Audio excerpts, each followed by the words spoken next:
Assalamualaikum semuanya. Semoga kita selalu diberi kesehatan, banyak rizki dan penuh keberkahan. Kisah Abu Nawas dan Dukun Penipu. Di suatu pagi yang cerah di kota Baghdad, suasana pasar tengah ramai. Para pedagang berseru-seru menawarkan dagangan, anak-anak berlarian, dan para ibu menawar harga seperti sedang berperang dengan jurus-jurus kata. Namun, satu sudut pasar tiba-tiba dikerumuni orang.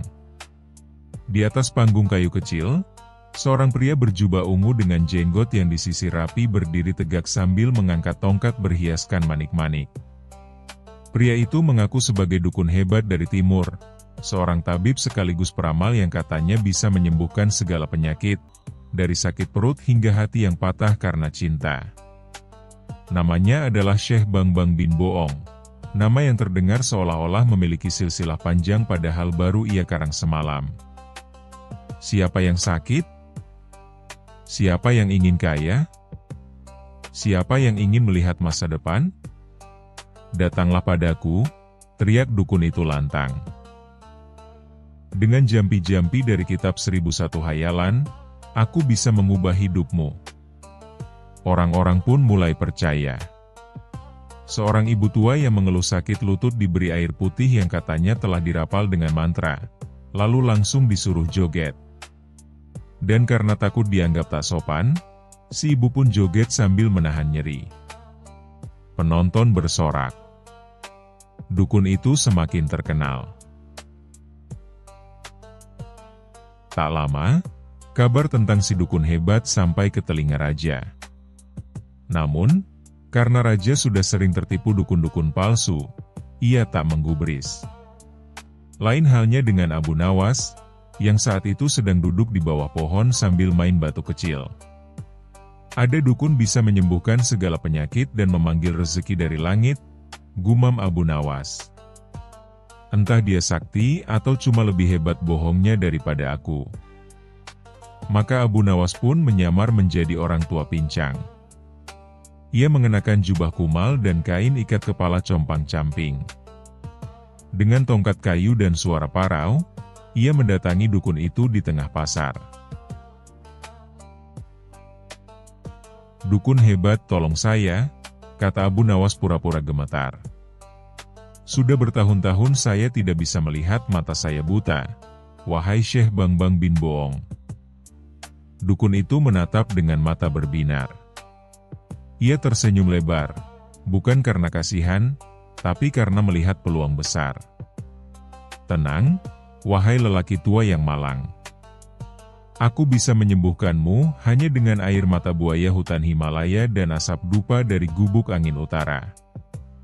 Berapa biayanya? Tanya Abu Nawas memelas. Hanya 50 keping emas, dan akan kutambahkan 1 jampi yang bisa membuatmu menang lotre minggu depan. Masyarakat yang menyaksikan ikut berseru-seru, terpesona. Mereka tak tahu bahwa yang mereka lihat adalah pertunjukan kelas dunia dari 2 aktor hebat, dukun penipu dan Abu Nawas, sang maestro akal-akalan. Abu Nawas berpura-pura ragu, lalu mengeluarkan kantong emas. Ia menyerahkan 50 keping emas, lalu duduk bersila menunggu pengobatan. Sang dukun lalu mengeluarkan asap dupa, menyiram air, membacakan mantra yang lebih mirip orang tersedak dan mengejan, lalu menempelkan daun pepaya di mata Abu Nawas. Selesai, seru dukun itu bangga. Cobalah buka matamu dan lihat sekelilingmu.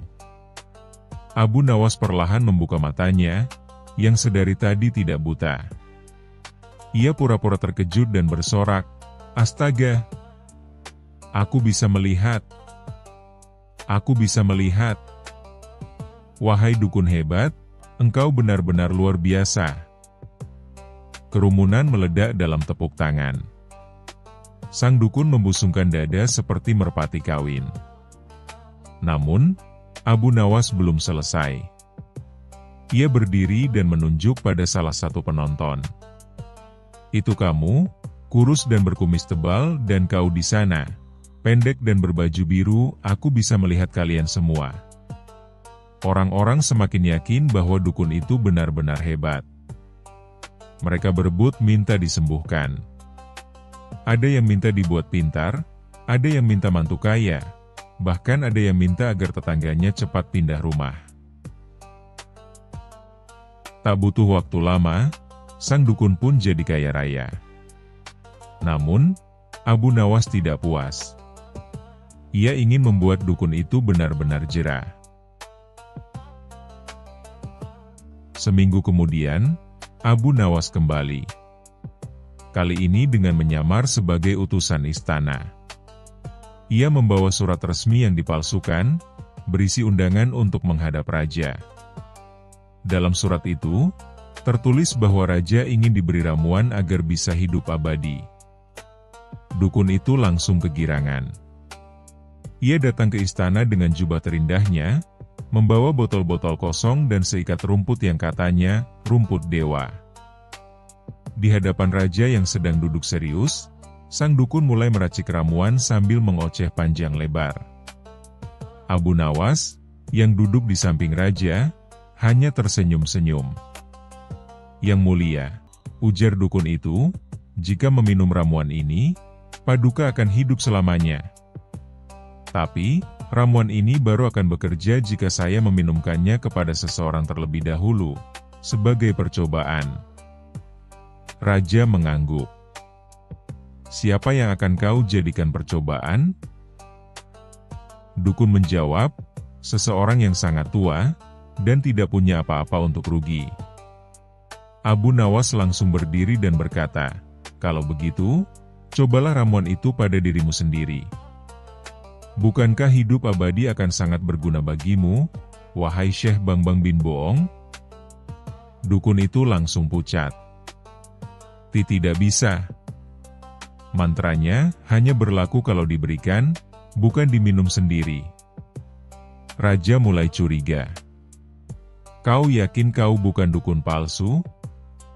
Seketika, Abu Nawas melemparkan 2 botol ramuan yang dibawa dukun itu ke lantai. Isinya hanyalah air dan pewarna makanan. Rakyat yang melihat pun murka.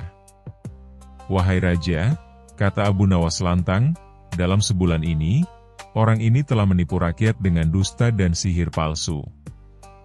Ia bahkan memintaku berpura-pura buta demi membuat sandiwara kebohongan.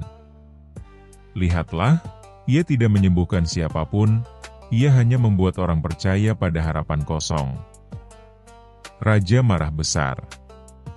Ia memerintahkan agar dukun itu dibuang keluar kota dan tidak boleh kembali selamanya. Saat dukun itu digiring keluar, ia masih berteriak, "Tapi aku hampir berhasil. Hampir jadi legenda." Abu Nawas hanya tertawa. "Kau memang jadi legenda, Syekh Bangbang, legenda penipu yang tumbang karena tertipu akalnya sendiri." Rakyat bersorak, dan Abu Nawas pun pulang sambil bersenandung riang. Dan sejak hari itu, tak ada lagi dukun yang berani berdiri di tengah pasar Baghdad sambil mengaku bisa memanggil rezeki dari langit.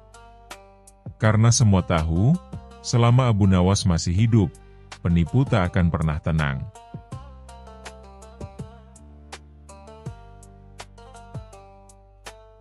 Kisah selanjutnya. Kisah Abu Nawas dan pencuri dungu. Pada suatu malam yang cerah, terlalu cerah untuk rencana kejahatan, seorang pencuri amatir yang bernama Hali si tangan gatal menyelinap ke kota Baghdad. Ia baru saja pindah dari desa terpencil, dan merasa dirinya sudah cukup berpengalaman hanya karena pernah mencuri semangka dari kebun kakeknya sendiri. Hali ingin mencuri sesuatu yang besar di kota. Tapi ia juga ingin terlihat berkelas, seperti para pencuri dalam cerita. Maka ia berkata pada dirinya sendiri, "Aku harus mencuri dari orang yang cerdas, supaya terlihat seimbang." Dan siapa lagi yang paling terkenal karena kecerdasannya selain Abu Nawas? Maka pergilah Hali ke rumah Abu Nawas, dengan ide paling bodoh yang pernah dipikirkan, merampok rumah orang paling licik sekota Baghdad. Saat itu Abu Nawas sedang duduk santai di ruang tengah, menikmati teh hangat dan melatih burung beonya agar bisa berkata, "Itu bukan emas, itu panci bolong." Tiba-tiba terdengar suara, krek-krek-kerak, dari jendela dapur. Abu Nawas tak bergerak. Ia hanya melirik ke burungnya dan berkata, "Dengar itu? Mungkin tikus, atau mungkin tontonan malam ini sudah dimulai." Hali berhasil menyelinap masuk. Tapi alih-alih mencari emas, ia langsung terpikat oleh aroma makanan. Ia mengikuti bau semur daging ke dapur dan tanpa sadar duduk, membuka tudung saji, dan menyantap 2 piring makanan. Abu Nawas masuk pelan-pelan dari belakang, menyaksikan si pencuri makan seperti orang puasa sebulan penuh. Kata Abu Nawas pelan, "Pencuri zaman sekarang sopan juga. Masuk rumah orang, bukan cari harta, malah numpang makan." Hali terkejut setengah nyawa. Ia berdiri tergagap, berusaha menyembunyikan tulang ayam di belakang punggung. Maaf, saya cuma survei rasa," katanya. Tapi Abu Nawas bukan orang biasa. Ia pura-pura ramah dan berkata, "Kalau kau lapar, jangan malu. Tapi, kalau kau ingin mencuri, wah, kau harus ikut pelatihan dulu. Tidak bisa asal masuk dan makan. Ada prosedur." Hali, yang otaknya agak lambat, malah percaya. "Pelatihan pencuri," katanya berbinar. "Benar," kata Abu Nawas penuh semangat. "Dan kebetulan aku pelatihnya. Gratis." Abu Nawas lalu mulai melatih Hali. Pertama, ia menyuruh Hali menyelinap ke kamarnya sendiri dan mengambil sendal Abu Nawas tanpa menimbulkan suara. 3 kali Hali mencoba, dan 3 kali pula ia tersandung pot bunga, jatuh ke karpet, dan kepalanya membentur gagang pintu. "Catatan," gumam Abu Nawas sambil menulis di kertas. "Level, pemula. Kemampuan, 0. Lalu, latihan kedua, mengangkat harta tanpa terlihat." Abu Nawas menyuruh Hali mengambil kendi air yang disembunyikan di bawah meja, tapi kendi itu berisi katak hidup. Begitu dibuka, kataknya loncat ke wajah Hali dan membuatnya terjerit seperti bayi ketumpahan sambal. Akhirnya, Hali duduk bersimpuh, wajahnya penuh lumpur, nasi, dan sedikit sambal. "Saya menyerah. Saya tidak cocok jadi pencuri." Abu Nawas tersenyum. "Nah, itu pelajaran terpenting dari semua. Orang bodoh tidak cocok jadi penjahat. Apalagi kalau lapar di tengah jalan." Lalu Abu Nawas memanggil 2 penjaga kota yang sejak tadi sudah ia beritahu dan menunggu di luar rumah. Hali pun dibawa dengan damai, masih sambil memegang tulang ayam dan berkata, "Bolehkah saya bungkus semurnya?" Sejak hari itu, Hali benar-benar tobat dan malah membuka warung makan. Ia menamai warungnya, Semur Abu Nawas, dijamin bikin tobat. Dan Abu Nawas, ia malah datang ke sana setiap minggu. Bukan untuk makan semur, tapi untuk memastikan burung beonya bisa belajar 1 kalimat baru. Itu bukan pencuri, itu pelanggan tetap.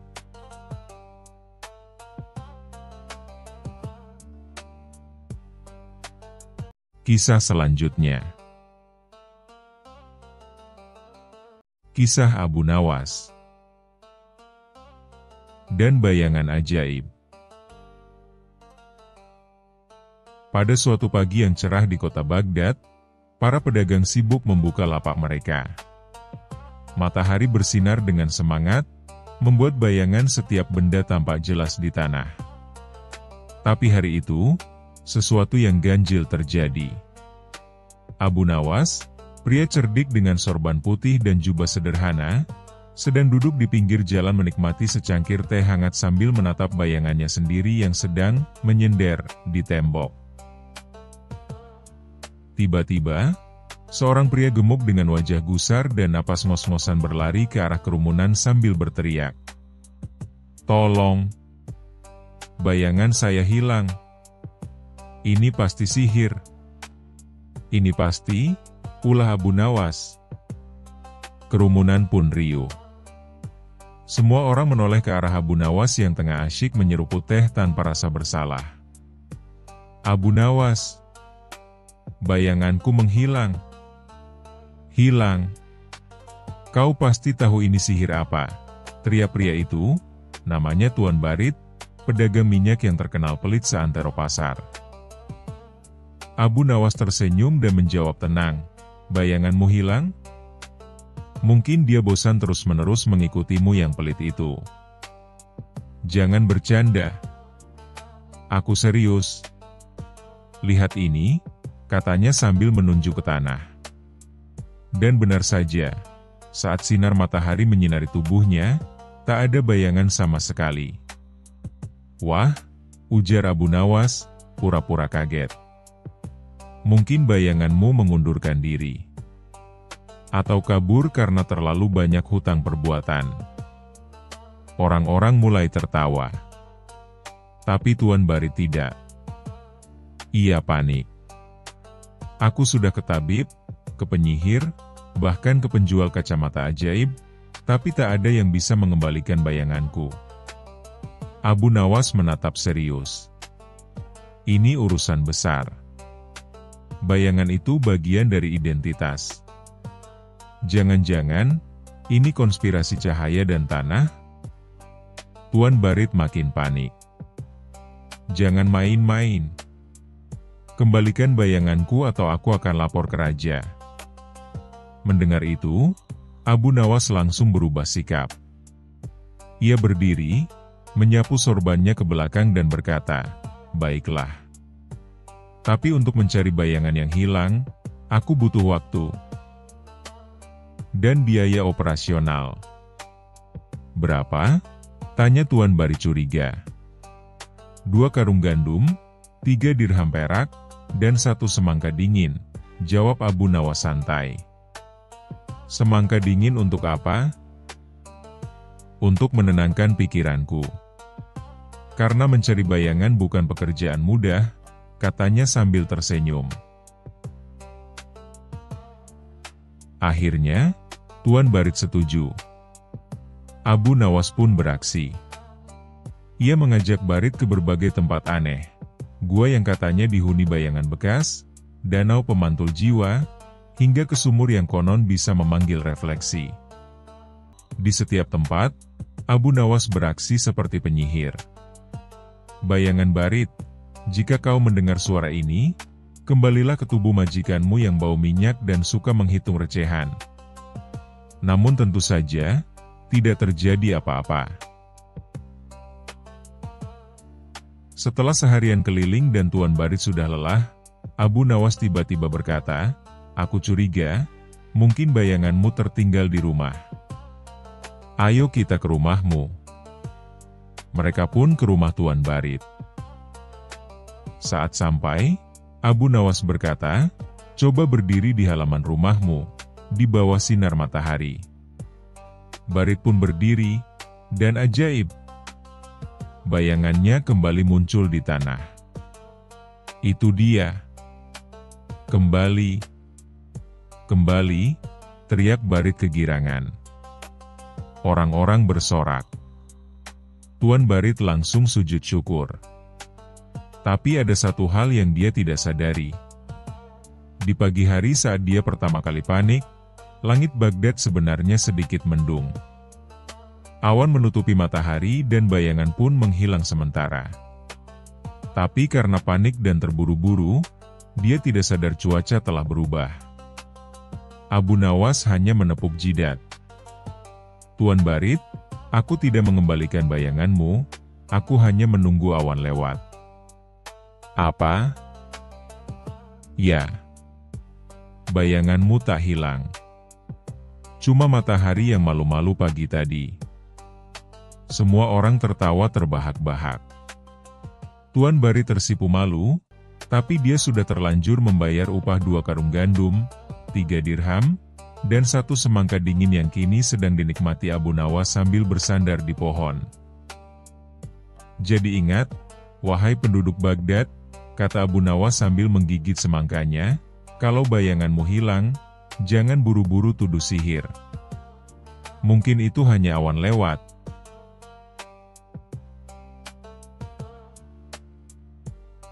Kisah selanjutnya. Kisah Abu Nawas dan kucing hitam misterius. Pada suatu malam yang remang-remang di kota Baghdad, terdengar suara jeritan dari gang sempit di belakang pasar. Penduduk yang mendengarnya langsung berbisik, "Itu pasti si kucing hitam misterius." Katanya, siapapun yang melihat matanya akan lupa jalan pulang. Desas-desus tentang kucing itu semakin menjadi-jadi. Ada yang bilang kucing itu bisa berbicara. Ada yang bilang kucing itu jelmaan jin pelit yang dulu nggak mau bayar zakat. Bahkan ada yang percaya, kucing itu bisa menghilang saat ditagih utang. Raja Harun al-Rashid yang penasaran memanggil penasihatnya. "Aku ingin tahu kebenaran soal kucing itu. Kirim pasukan kalau perlu." Namun, wazirnya mengangkat tangan. "Yang mulia, kalau pasukan pergi, bisa-bisa dikira kita perang lawan kucing. Biarlah Abu Nawas saja yang menyelidikinya." Dan begitulah, Abu Nawas pun dipanggil. Dengan sorban miring khasnya dan senyum penuh misteri, Abu Nawas datang menghadap raja. "Abu Nawas," kata sang raja, "aku ingin kau menyelidiki kucing hitam yang katanya bisa menghilang." Abu Nawas mengelus janggutnya. "Wah, kalau kucingnya bisa menghilang saat ditagih utang, saya curiga dia dulu teman saya, yang mulia." "Jangan bercanda, Abu Nawas." "Baik, baik. Tapi saya punya syarat. Jika saya bisa memecahkan misteri ini, saya minta 1 bulan makan gratis di dapur istana." Raja setuju. Maka, mulailah Abu Nawas menyelidiki. Pada malam hari, ia memakai jubah hitam, dan membawa ikan asin di dalam kantongnya. Abu Nawas bersembunyi di balik gentong besar di dekat pasar. Tak lama kemudian, seekor kucing hitam muncul. Matanya bersinar hijau, jalannya pelan, penuh percaya diri, seperti sedang jadi bintang di catwalk. Abu Nawas melempar ikan asin. Kucing itu berhenti, lalu menatap tajam, lalu plop. "Menghilang." "Hah? Benar-benar bisa menghilang?" gumam Abu Nawas. Malam kedua, kali ini Abu Nawas datang dengan cermin besar. Ia meletakkan cermin di tengah jalan dan mengintai dari balik warung bubur. Kucing itu datang lagi. Tapi saat ia hendak melangkah di depan cermin, ia mendadak berhenti, lalu malah sibuk merapikan bulunya dan berjalan mundur. "Wah, ini kucing bukan sembarangan, dia narsis," kata Abu Nawas sambil mencatat. Malam ketiga, Abu Nawas menyebarkan bubuk tepung di jalan, dan menaruh semangkuk susu di tengah jalan. Ia menunggu dan mengintip dari kejauhan. Tiba-tiba kucing muncul. Tapi begitu dia meminum susu dan mencoba kabur, kling. Dia menghilang lagi. Namun, jejak kakinya masih terlihat di atas tepung. Abu Nawas mengikutinya, sampai ke rumah seorang tukang sihir tua bernama Hammam bin Pusing. Ternyata, si kucing adalah kucing peliharaan Hammam yang suka mencuri ikan dari pasar. Setiap kali ketahuan, Hama menyihirnya agar menghilang sementara. Abu Nawas pun masuk dan menegur Hamam. Tuan Hamam, menyihir kucing untuk menghindari tanggung jawab adalah pelanggaran pasal 7B Kitab Anti Kucing Gaib. Apa itu Kitab 7B? Tanya Hamam gugup. Kitab buatan baru, jawab Abu Nawas dengan senyum licik. Tapi akan terasa nyata kalau saya lapor ke raja. Akhirnya, Hamam pun setuju untuk menghentikan sihirnya, dan si kucing kini menjadi penjaga toko ikan. Sebagai hukuman, Hamam disuruh mengajarkan trik sulap kepada anak-anak selama sebulan.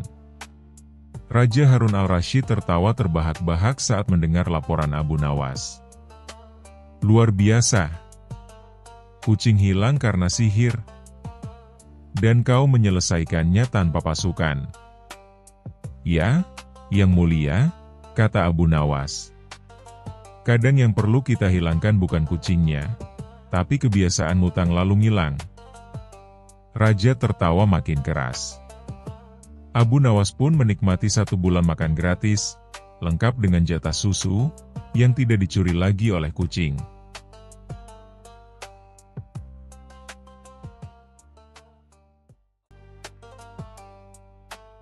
Kisah selanjutnya. Kisah Abu Nawas dan rahasia tidur. Pada suatu malam yang tenang, di dalam istana yang megah, Raja Harun al-Rasyid berjalan mondar-mandir di kamarnya sambil menguap lebar, tapi matanya tetap terbuka. Ia sudah mencoba segalanya, minum susu hangat, mendengarkan musik lembut, sampai menghitung unta melompati pagar. Tapi hasilnya, nihil. Tidur tidak juga datang menghampiri.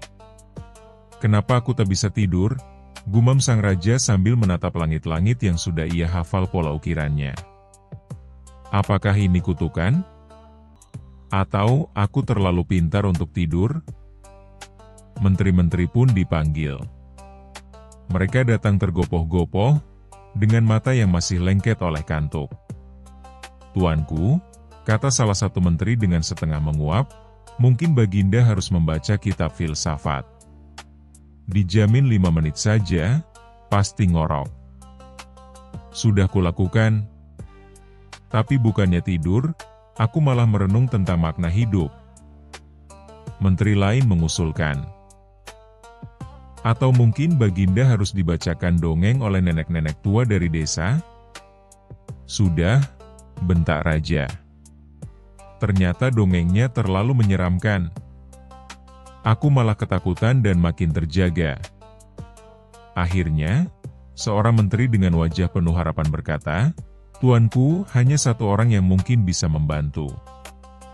Ia ahli dalam segala hal, bahkan dalam membuat orang tidur pulas tanpa perlu bantal empuk, Abu Nawas. Raja langsung berseru, panggil dia. Malam ini juga. Abu Nawas tiba di istana dengan wajah santai dan sorban sedikit miring, seolah ia baru saja bangun dari tidur siangnya yang nikmat. Raja menjelaskan keluhannya panjang lebar sambil terus menguap, aku capek tapi tak bisa tidur. Abu Nawas, jika kau bisa membuatku terlelap malam ini juga, aku akan memberimu hadiah sebesar sepikul emas.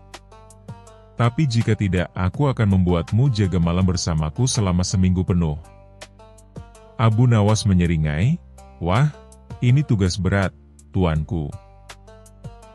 Tapi jangan khawatir, saya sudah membuat banyak orang tertidur, bahkan saat saya sedang ceramah.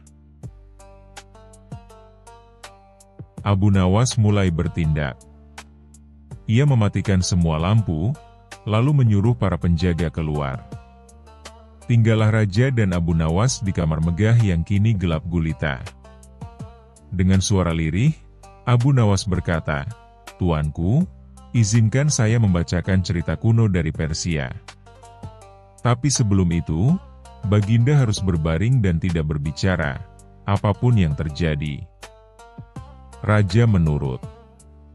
Lalu Abu Nawas mulai bercerita tentang seekor siput yang ingin menjadi seekor kuda. Ceritanya begitu lambat, penuh jeda, dan membosankan. Lalu sang siput berjalan sejauh 1 daun selama 3 hari dan... Abu Nawas, bisik raja sambil memutar tubuh, apa tidak ada cerita yang lebih seru? SHHH, tuanku. Diam itu kunci tidur. Dan Abu Nawas kembali melanjutkan, kemudian siput bertemu dengan batu dan memutuskan untuk menulis puisi padanya. Raja mengerang. Ini cerita atau hukuman? Tapi tanpa sadar, satu mata raja mulai tertutup. Satu lagi, perlahan-lahan menyusul. Beberapa menit kemudian, suara napas berat mulai terdengar. Raja Harun ar-Rasyid akhirnya tertidur. Bukan karena lelah, bukan karena susu, tapi karena cerita Abu Nawas yang super lambat dan membosankan secara ilmiah. Abu Nawas pun tersenyum puas. Ia mengambil selimut, menyelimutkan raja dengan lembut, lalu meninggalkan kamar sambil bergumam. Kadang, untuk membuat orang tertidur, cukup dengan menjadi lebih membosankan dari pikiran mereka sendiri. Raja bangun dengan wajah segar dan cerah. Ia bahkan bersenandung saat sarapan. Semua orang di istana terkejut. Abu Nawas, apa rahasiamu? Dengan gaya santai, Abu Nawas menjawab, saya hanya menyesuaikan ceritanya dengan isi kepala Baginda. Karena Baginda Raja yang penuh pemikiran, saya beri cerita yang kosong isi. Otak Baginda menyerah. Raja tertawa terbahak-bahak. Kau benar-benar jenius. Ambillah hadiahmu. Tapi tolong, jangan pernah ceritakan kisah siput itu padaku lagi. Tenang, tuanku. Saya saja ngantuk kalau mengingatnya, jawab Abu Nawas sambil terkikik. Sejak hari itu, Raja tak pernah takut insomnia lagi. Ia tinggal memanggil Abu Nawas atau membaca ulang kisah siput penyair yang legendaris itu. Dan rakyat pun berkata, jika kau tak bisa tidur, mintalah Abu Nawas membaca cerita lambat atau cobalah menjadi siput.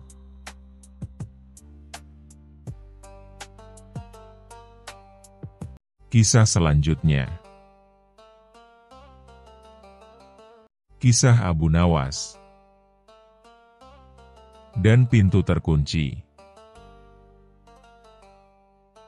Pada suatu pagi yang cerah, istana Baghdad mendadak gempar bukan karena perang, bukan pula karena naga terbang, melainkan karena sebuah pintu. Ya, hanya satu pintu. Tapi bukan sembarang pintu. Pintu itu adalah pintu kamar rahasia milik Raja Harun al-Rasyid, tempat ia menyimpan barang-barang pribadi yang sangat penting, buku puisi cinta, sandal emas yang tak pernah dipakai, dan koleksi jenggot palsu untuk pesta topeng. Namun pagi itu, pintu kamar rahasia terkunci dan tak bisa dibuka, bahkan oleh kuncinya sendiri. Raja pun marah besar. Ia menggebrak meja sarapan hingga sepiring kebab mental ke kepala menteri. Siapa yang berani mengunci pintuku? Apa ini perbuatan penyusup? Atau jin istana? Menteri-menteri kebingungan. Para penjaga bingung. Bahkan kunci asli pun bingung, karena ketika dimasukkan, tidak bisa berputar. Akhirnya, atas saran selir kesayangan yang sedang bosan, Abu Nawas dipanggil ke istana. Abu Nawas datang dengan langkah tenang, sorban putihnya tertiup angin seperti pahlawan dalam film. Ada masalah dengan pintu, Paduka? Ya. Pintu terkunci dan kuncinya tidak bisa membuka. Wah, pintu yang tidak bisa dibuka dengan kunci, berarti itu bukan pintu. Itu dinding, Paduka. Para menteri langsung menunduk, menahan tawa. Raja melotot. "Jangan main-main, Abu Nawas. Ini urusan penting. Di dalamnya ada koleksi rahasiaku." Abu Nawas tertawa kecil. "Baiklah, izinkan hamba menyelidiki misteri pintu terkunci ini." Langkah pertama, Abu Nawas meletakkan telinganya di pintu. Ia mendengarkan. Sepertinya di dalam ada sesuatu yang bergerak. "Apa? Hantu?" seru menteri. "Tidak. Suara seperti seekor kucing kelaparan. Atau bisa jadi menteri yang terjebak." Langkah kedua, Abu Nawas menyuruh penjaga mencoba membuka pintu.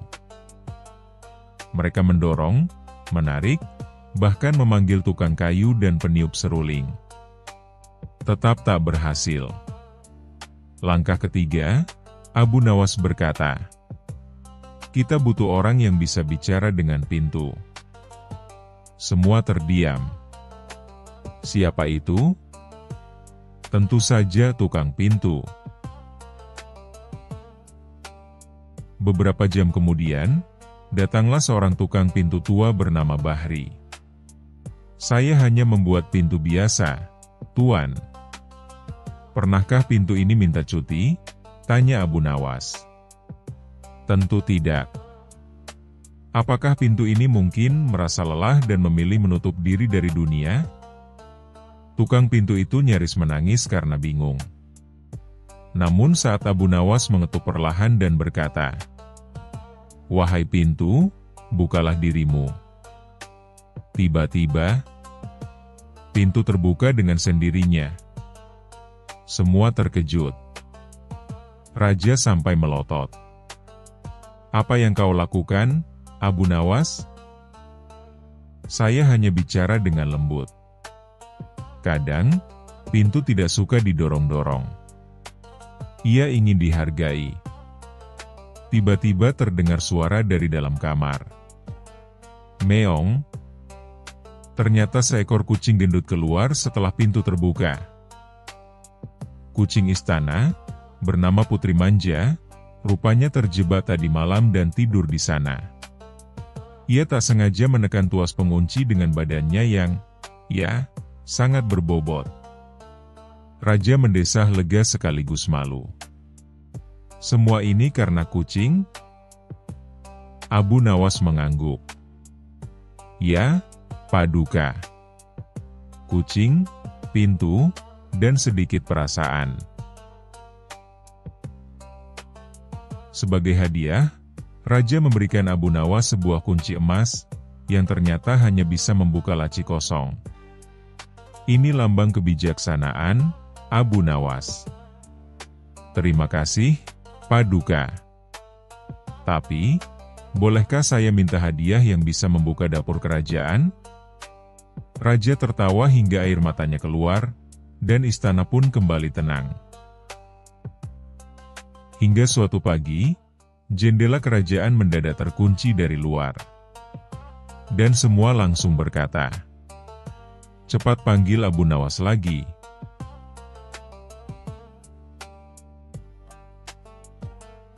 Kisah selanjutnya. Kisah Abu Nawas dan bijak dalam semalam. Pagi itu, suasana istana tidak seperti biasanya. Burung merpati yang biasa berterbangan di halaman istana mendadak kabur. Para pelayan berjalan pelan-pelan sambil menunduk. Bahkan koki istana, yang terkenal cerewet, hari itu hanya berkata satu kata, "Aduh." Ternyata, Raja Harun ar-Rasyid sedang dilanda kegelisahan yang luar biasa. Ia mondar-mandir di ruang utama istana, mengacak-acak rambutnya yang biasanya tersisir rapi. "Aku bosan jadi raja," teriaknya tiba-tiba.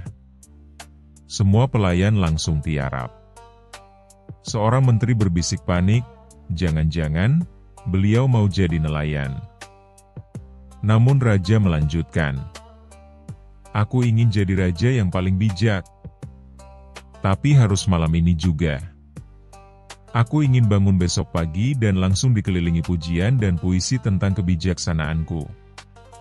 Para menteri makin panik. Seorang dari mereka, yang paling gemuk dan paling banyak makan, mencoba memberi solusi. Baginda, mungkin kita bisa beli buku kebijaksanaan? Buku, bentak raja. Aku tidak sempat baca. Aku hanya sempat jadi bijak. Malam ini juga. Cari Abu Nawas. Beberapa jam kemudian, Abu Nawas muncul dengan langkah santai. Jubah putihnya berkibar tertiup angin, dan sorbannya miring seperti biasa. Ia membawa seekor ayam jago di bawah lengannya. Salam damai wahai Baginda. Mengapa kali ini wajahmu seperti kue basi yang belum jadi? Raja mendengus. Aku ingin menjadi bijak. Tapi cepat. Aku bosan disanjung karena kekayaan dan kekuasaan. Aku ingin disanjung karena, kutipan bijak dan pemikiran dalam. Abu Nawas mengangguk-angguk, lalu tersenyum. Baik. Maka Baginda harus menjalani 3 ujian. Ini bukan ujian biasa. Ini ujian menjadi bijak dalam semalam. Apakah sulit? Tanya raja. Sulit? Tidak. Tapi sangat menggelikan dan bisa menggores keangkuhan Baginda.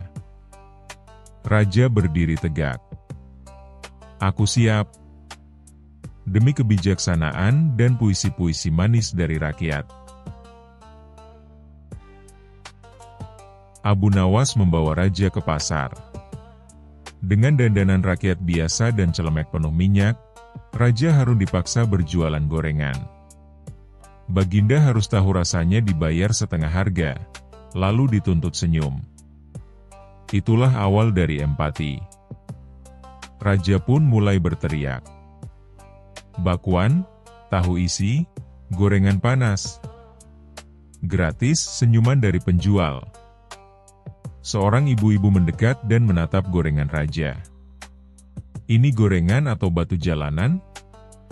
Kering banget. Raja ingin marah, tapi Abu Nawas langsung menyodorkan kaca kecil. Lihat wajah Baginda seperti terong goreng yang kehilangan jati diri.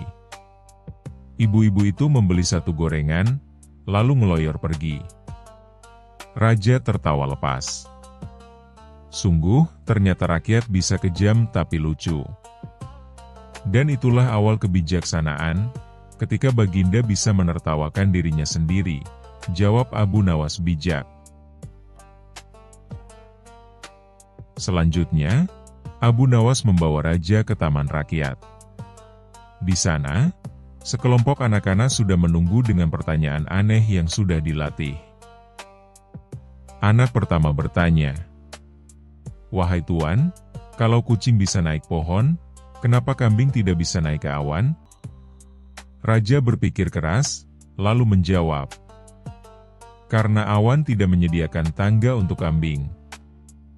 Semua anak tertawa terpingkal-pingkal. Seorang bapak-bapak menepuk pundak raja. Jawaban Anda benar-benar tidak penting, tapi menyenangkan. Abu Nawas menambahkan, kebijaksanaan bukan selalu menjawab benar, tapi tahu kapan harus serius, dan kapan harus ikut tertawa.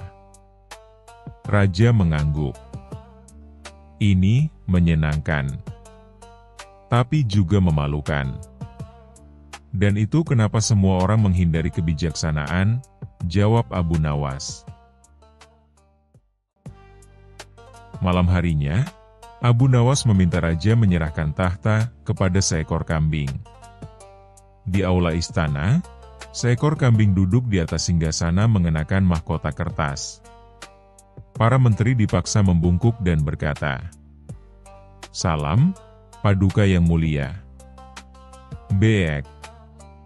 Raja duduk di bawah singgasana, memegang kipas, dan melihat semua dengan mata berkaca-kaca karena tertawa. Abu Nawas ini gila, katanya. Justru itu. Ketika Baginda tahu tahta bisa digantikan kambing, maka Baginda telah melewati ujian terakhir, melepaskan keangkuhan. Tiba-tiba kambing buang kotoran di karpet istana. Dan itu pelajaran bonus, jangan beri kekuasaan pada yang tak tahu aturan. Keesokan paginya, Raja Harum berdiri di balkon istana dan berkata kepada rakyat, "Aku bukan lagi hanya raja. Aku pernah jual gorengan, menjawab pertanyaan anak-anak aneh, bahkan disingkirkan oleh kambing. Maka hari ini, aku bukan hanya raja, tapi raja yang pernah menjadi kalian." Rakyat bersorak. Seorang penyair berkata, "Duhai raja bijak, engkau laksana tahu isi, digoreng dalam minyak kehidupan, dan kini renyah dalam pemikiran." Dan sejak hari itu, setiap kali raja mulai bertindak aneh, semua orang berkata, "Tenang, mungkin beliau sedang ikut ujian bijak lagi."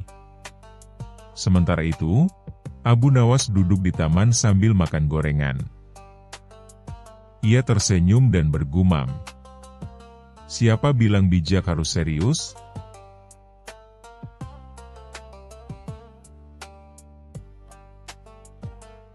Kisah selanjutnya. Kisah Abu Nawas dan kuda terbang. Suatu hari yang sangat cerah, bahkan terlalu cerah sampai membuat kucing istana malas bergerak, Raja Harun al-Rasyid termenung di singgasananya. Ia sudah membaca buku, bermain catur, memberi makan burung merpati, bahkan menghitung ubin istana satu persatu, dan tetap merasa bosan. "Aku sudah melakukan segalanya," gumamnya. "Tapi hatiku hampa. Aku butuh sesuatu yang luar biasa, yang menakjubkan, yang belum pernah kulihat." Menteri-menterinya pun saling pandang, bingung. Salah satu menteri muda mengangkat tangan gemetar. "Tuanku, bagaimana jika kita panggil Abu Nawas?" "Hah?" Raja tertawa kecil. "Si pengacau itu?" "HM. Baiklah. Setidaknya kalau aku tidak terhibur, aku bisa menjadikannya badut istana penuh waktu." Abu Nawas pun datang dengan wajah tenang seperti biasa. Ia berjalan pelan, memberi salam dengan senyum lebar. "Abu Nawas," kata raja dengan nada serius, "aku ingin naik." "Kuda terbang." "Kuda terbang, tuanku?" Abu Nawas nyaris tersedak ludah sendiri. "Ya, kuda yang bisa membawa manusia melayang di langit Baghdad. Kau harus mendatangkannya dalam 3 hari, atau," raja menunjuk kandang unta, "kau akan menjadi penggosok kuku unta selama 10 tahun. Abu Nawas berdiri, lalu membungkuk. "Baiklah, tuanku. Tapi ada satu syarat." "Syarat apa lagi?" Raja mendengus. "Kuda ini sangat sakral.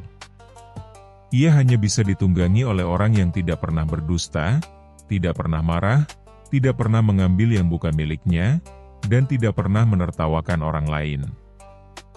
Mata raja berkedip. Bibir menteri bergetar. Para penjaga mendadak menunduk, seolah baru teringat dosa-dosa kecil mereka. "Lanjutkan," bisik raja lirih. Hari pertama, Abu Nawas menyewa tukang kayu, penjahit, pelukis, dan bahkan seorang penghibur jalanan. Ia mendirikan sebuah kandang raksasa berbentuk menara di tengah alun-alun Baghdad, dengan spanduk besar bertuliskan, "Kandang khusus untuk kuda terbang dari surga." mohon jangan ditertawakan." Orang-orang pun berdatangan.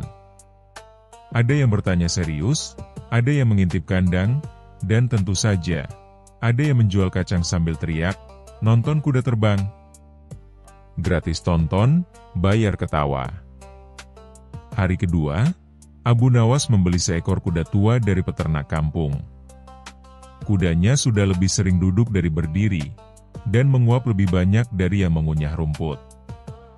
Lalu, Abu Nawas menyewa penjahit untuk menjahit 2 sayap raksasa dari bulu ayam yang dilempakai lem Arab. Warnanya mencolok, kuning dan ungu. "Lihatlah," kata Abu Nawas kepada rakyat. "Kuda ini hanya butuh istirahat malam ini. Besok pagi, ia akan naik seperti doa yang dikabulkan." Pagi ketiga, rakyat Baghdad tumpah ruah di alun-alun. Bahkan tukang siomay keliling ikut berhenti jualan untuk melihat. Abu Nawas berdiri megah, mengenakan jubah putih dan sorban emas. Ia memegang tongkat kayu yang diukir. "Kuda ini," serunya, "hanya akan terbang jika ditunggangi oleh orang suci.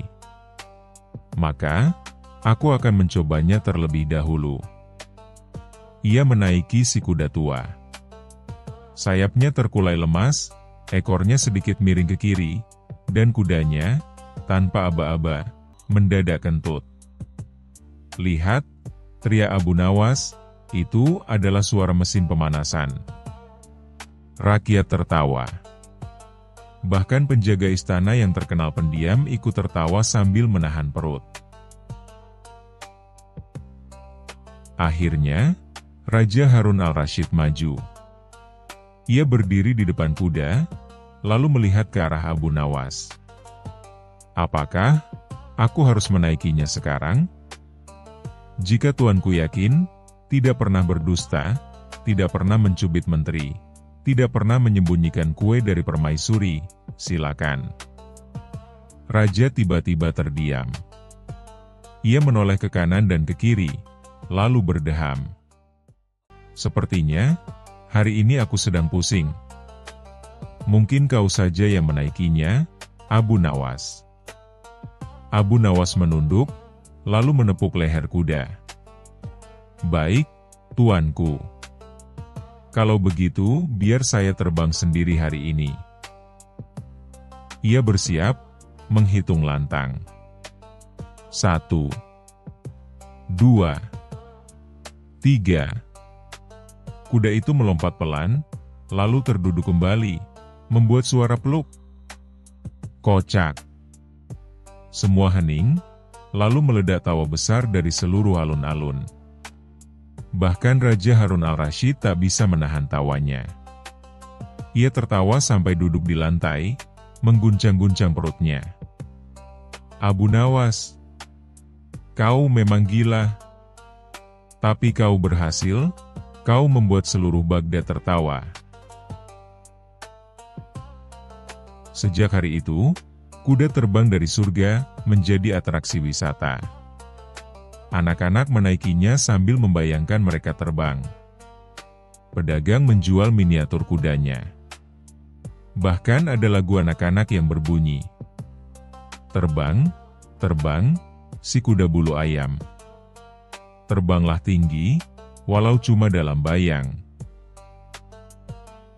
Dan Abu Nawas, ia membuka sekolah terbang Abu Nawas, kursus cara membayangkan hal-hal luar biasa.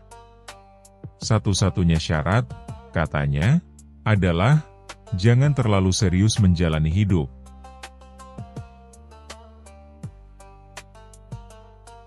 Kisah selanjutnya. Kisah Abu Nawas. Dan emas berbicara.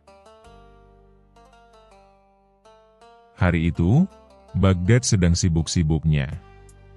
Pasar ramai, para pedagang berteriak menawarkan barang dagangannya, dan suara rebutan harga terdengar di mana-mana. Tapi suasana berubah kacau ketika seekor unta tergelincir karena kulit semangka di jalan. Dari punggung unta itu, jatuhlah sebuah peti kecil berwarna emas yang langsung dikerubungi orang. "Astagfirullah. Itu milikku," teriak seorang pria gendut dan berkumis tebal, Mustafa, si pedagang rempah yang terkenal pelit dan suka menyembunyikan uangnya di dalam kendi minyak zaitun. Mustafa buru-buru mengamankan peti itu dan langsung menuntun onta kembali pergi meninggalkan pasar. Beberapa hari kemudian, terdengarlah kabar mengejutkan dari istana. Emas yang dikirim dari negeri tetangga hilang. Sumber terakhir peti itu? Ya, benar. Di tangan Mustafa. Para penjaga istana langsung mengepung toko rempah Mustafa. "Engkau telah mencuri emas kerajaan," tuduh seorang pengawal bertubuh kekar. Mustafa gemetar seperti daun salam di atas kompor. "Sumpah demi jenggot kakekku, aku cuma menyimpannya. Tidak kubuka, tidak kusentuh, tidak kugoda." Tapi para pengawal tak percaya. Mustafa diseret ke hadapan Hakim Kadi. Warga kota pun heboh. "Padahal baru kemarin dia nawarin diskon kunyit," bisik seorang ibu-ibu. Begitu mendengar kabar Mustafa terjerat masalah, Raja Harun al-Rashid langsung mengutus orang memanggil Abu Nawas. Si jenius jenaka itu sedang bersantai di tepi sungai, memancing bukan ikan, tapi inspirasi. "Aha! Kasus emas hilang? Sudah lama aku tidak bermain-main dengan logam mulia," kata Abu Nawas sambil menyimpan umpan berupa kerupuk. Di pengadilan, Hakim Kadi terlihat lelah. "Abu Nawas, jangan main-main. Ini perkara serius. Emas kerajaan hilang."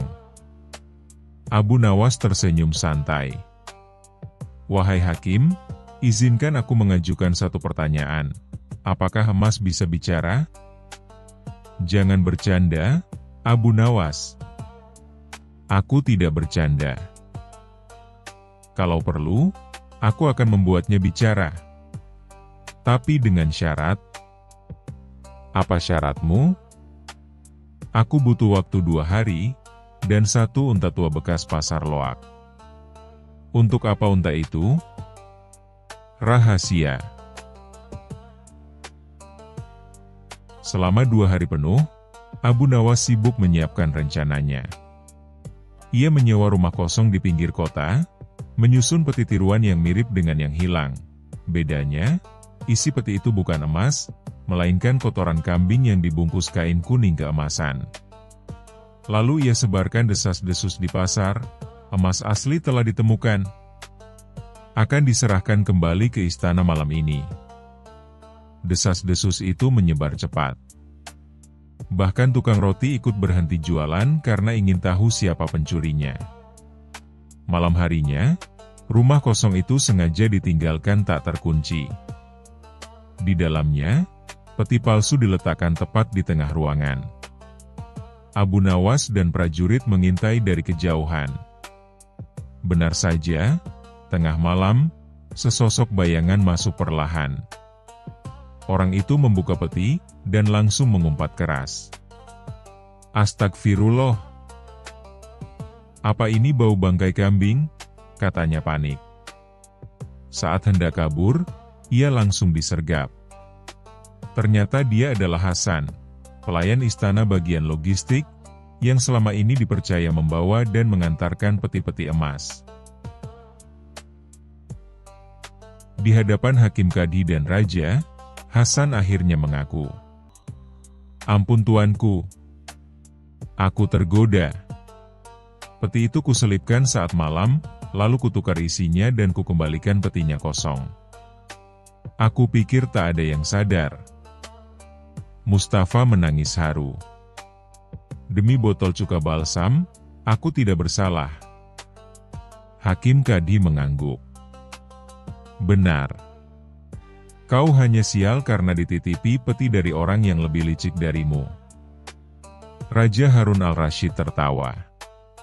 "Abu Nawas, sekali lagi kau berhasil menegakkan keadilan, dengan kotoran kambing dan unta bekas. Abu Nawas menunduk sopan. Terkadang, Yang Mulia, emas tak bisa bicara, tapi bau busuk bisa membuat orang jujur berteriak. Seluruh ruangan tertawa. Sebagai hadiah, Raja memberikan Abu Nawas 1 peti emas sungguhan. Tapi dengan syarat, jangan kau buat emas ini bicara. Abu Nawas menjawab, tenang saja, Yang Mulia. Emas ini pendiam. Tapi kalau dibungkus kain kuning dan diletakkan dekat kambing, dia bisa jadi cerewet lagi. Mustafa. Sejak hari itu, dia berubah. Bukan jadi dermawan, tapi kini semua emasnya ia simpan dalam kendi, yang diletakkan di bawah ranjang dan dijaga oleh 3 kucing liar. Dan warga Baghdad, mereka tak akan pernah lupa kisah legendaris tentang emas cerewet, kambing berbakat, dan Abu Nawas yang bikin orang jujur tertawa terpingkal-pingkal. Kisah selanjutnya. Kisah Abu Nawas dan misteri roti gaib. Di pagi yang cerah di kota Baghdad, aroma roti hangat memenuhi udara. Di sudut pasar, tampak seorang penjual roti bernama Hamid sedang berteriak-teriak. Roti baru keluar dari tungku. Hangat, empuk, dan harum seperti pelukan ibu. Namun tak jauh dari sana, seseorang sedang memperhatikan roti itu dengan tatapan penuh rencana. Siapa lagi kalau bukan Abu Nawas? Abu Nawas pagi itu tidak membawa uang sepeser pun. Ia habis menghibur anak-anak di kampung dengan cerita konyol dan sulap ilusi, tapi tak satu koin pun ia terima. Perutnya berbunyi seperti gendang perang. "Ah, apakah aku harus berpuasa lagi?" gumamnya. Saat ia melewati lapak Hamid, ia mengendus dalam-dalam aroma roti. "Wahai udara, andai kau bisa menjadi sarapan." Tak lama kemudian, akalnya mulai bekerja. Ia mendekat ke lapak roti, tersenyum manis, dan berkata, "Hamid, wahai penjual roti yang wajahnya seputih tepung dan hatinya selembut mentega, bolehkah aku hanya mengendus roti sebentar? Hidungku lapar, bukan perutku." Hamid tertawa, "Endus saja sesukamu. Asal jangan kau gigit udara itu." Abu Nawas mendekatkan hidung ke roti. Ia menghirup aroma roti hangat sambil menutup mata dengan nikmat. "Ah, cukup untuk membuat perutku percaya bahwa aku makan." Lalu ia pergi. Keesokan paginya, Hamid berteriak di pasar, "Pencuri! Pencuri roti gaib!" Orang-orang berkumpul. Ternyata, 2 roti di lapaknya hilang tanpa jejak. Tak ada remah, tak ada jejak gigitan. Roti lenyap seperti dicium jin lapar. "Ini pasti kerja si Abu Nawas," tuduh Hamid. "Dia datang kemarin hanya untuk mengendus roti, dan sekarang rotiku benar-benar menghilang." Orang-orang bingung. Mengendus roti bisa bikin hilang? Hamid ngotot membawa kasus ini ke hadapan Hakim Kadi. Abu Nawas pun dipanggil. Di pengadilan, Hamid berseru, "Yang Mulia, dia mencuri rotiku dengan sihir." Abu Nawas tenang, duduk sambil mengipasi dirinya dengan sandal. "Yang Mulia," katanya, "saya hanya mengendus aroma roti. Jika itu bisa mencuri roti, maka saya juga bisa mencium aroma emas dan menjadi kaya." Kadi tertawa geli, tapi tetap mencoba adil. "Hamid, apakah kau punya bukti bahwa Abu Nawas mengambil rotimu?" Hamid menyodorkan satu bukti. Sore hari setelah dia pergi, roti 2 buah lenyap. Tak ada pelanggan lain yang mencurigakan. Kadi berkata, "Baik, Abu Nawas, sebagai permintaan maaf, Berikan kompensasi untuk aroma roti yang kau cium. Abu Nawas mengangguk. Ia lalu mengeluarkan 2 keping uang tembaga dari sakunya. Dengarkan ini baik-baik, katanya sambil menggoyang-goyangkan uang hingga berbunyi keling-keling-keling. Hamid mencondongkan telinga. Nah, kata Abu Nawas, kau telah menerima aroma uang, sama seperti aku menerima aroma roti. Pengunjung sidang pun meledak tertawa. Kadhi akhirnya memutuskan. Karena tak ada bukti nyata roti diambil, dan karena aroma dibayar dengan aroma, maka kasus selesai. Hamid merengek seperti anak kecil kehilangan layangan. Namun beberapa hari kemudian, 2 anak kecil mendatangi Abu Nawas. Mereka berkata, "Paman, terima kasih untuk roti gratis itu kemarin sore. Roti yang Paman sembunyikan di balik jubah dan titipkan ke kami untuk dibagikan." Abu Nawas tersenyum nakal. "Jangan bilang siapa-siapa ya, biar roti itu tetap punya rasa keajaiban." Cerita tentang Abu Nawas dan roti yang menghilang pun menyebar. Orang-orang tertawa, termasuk Hamid yang akhirnya mengakui bahwa tawa dan cerita Abu Nawas jauh lebih mengenyangkan hati daripada 2 roti yang hilang. Dan Abu Nawas, ia tetap berjalan di pasar, mengendus roti, mengendus bunga, dan sesekali mengendus peluang untuk membuat orang lain tertawa.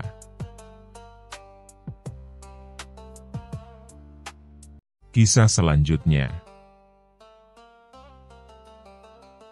Kisah Abu Nawas dan rahasia di balik singgasana. Pada suatu pagi yang cerah di kota Baghdad, suasana istana mendadak berubah jadi heboh. Raja Harun al-Rashid tampak gelisah. Ia mondar-mandir di ruang singgasananya sambil menggigit ujung jubahnya sendiri.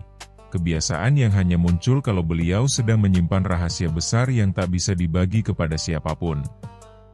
"Andai saja aku bisa mengatakan rahasia ini, tapi mulutku bisa jadi pemicu kehancuran kerajaan," gumam raja.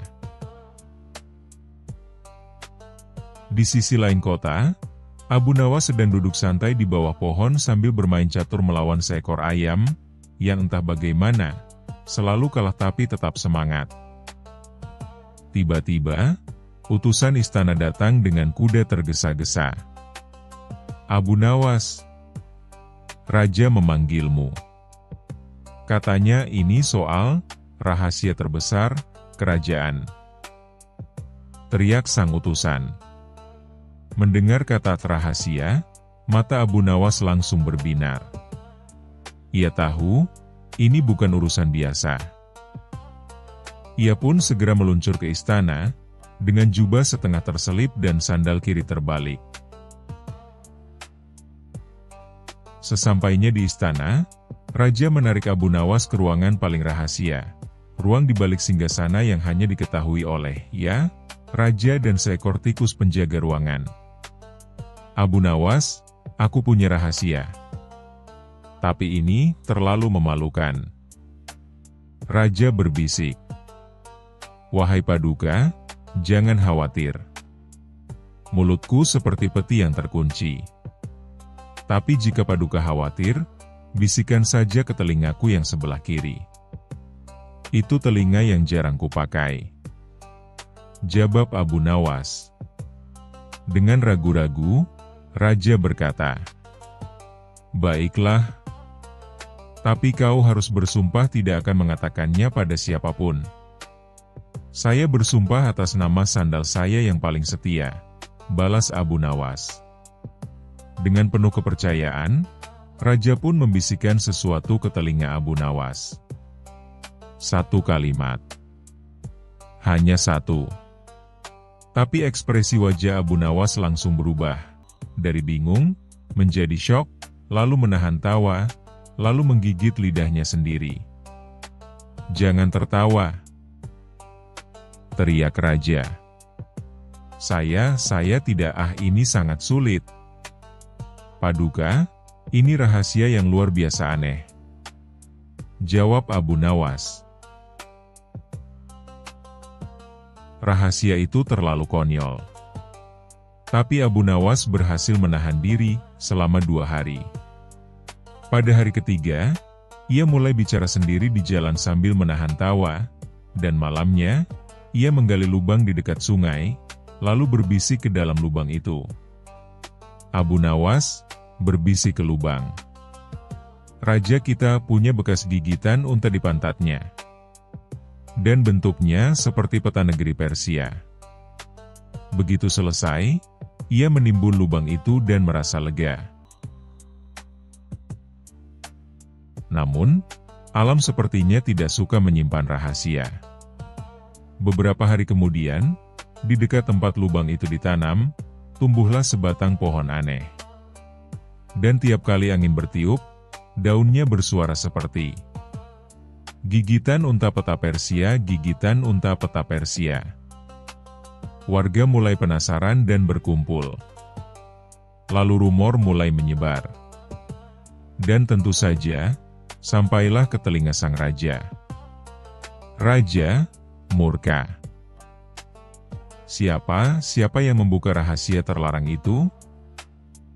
Semua penjaga, menteri, bahkan kucing istana diperiksa. Hingga akhirnya, sang raja menyadari, satu-satunya orang yang tahu rahasia itu adalah Abu Nawas. Abu Nawas pun dipanggil kembali ke istana. Raja berkata dengan garang, "Kau telah melanggar sumpahmu.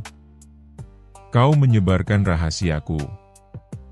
Abu Nawas menjawab dengan santai, "Paduka, saya tidak pernah membocorkannya kepada siapapun. Saya hanya membisikkan ke lubang tanah, lalu menimbunnya. Kalau ternyata pohon itu punya mulut sendiri, saya juga heran." "Jadi seluruh kota tahu karena pohon?" tanya raja. "Atau mungkin karena Tuhan ingin semua tahu bahwa peta Persia bisa ada di tempat yang tak terduga?" Jawab Abu Nawas sambil tersenyum. Setelah keheningan yang dramatis, raja akhirnya tertawa terbahak-bahak. "Abu Nawas, kau benar-benar mustahil," seru raja. Akhirnya, pohon itu dijadikan taman hiburan. Warga datang untuk mendengar rahasia pohon, dan raja malah menjadi legenda di seluruh negeri. Raja dengan pantat berpeta. Dan Abu Nawas, ia diangkat menjadi penjaga rahasia yang tidak terlalu rahasia. Pesan moral: kadang, rahasia yang terlalu disimpan bisa tumbuh jadi pohon yang bicara. Jadi, hati-hati saat membisikkan sesuatu ke tanah. Kisah selanjutnya. Kisah Abu Nawas dan Kitab Takdir. Di suatu pagi yang cerah, Abu Nawas sedang duduk santai di beranda rumahnya sambil menyeruput secangkir teh panas. Wajahnya terlihat damai, sampai tiba-tiba seorang pemuda tergopoh-gopoh datang menghampirinya. "Abu Nawas, tolong aku. Hidupku sial terus. Aku ingin mengubah takdirku," teriak si pemuda dengan napas tersengal. Abu Nawas mengangkat alis. "Sial terus? Apa kamu pernah mandi pakai sabun atau cuma air mata penyesalan saja?" Pemuda itu menangis. "Aku sudah mencoba semuanya, tapi tetap saja, setiap kali aku berdagang, daganganku jatuh. Setiap kali aku jatuh cinta, cintaku mental." Abu Nawas mengelus janggutnya. "Kalau begitu, mungkin sudah saatnya kau membaca Kitab Takdir." Pemuda itu terbelalak. "Itu beneran ada?" Abu Nawas tersenyum misterius. "Ada. tapi hanya bisa ditemukan di perpustakaan rahasia milik Raja Jalal yang terletak di bawah istana, dijaga oleh burung hantu berjubah dan tikus bersorban.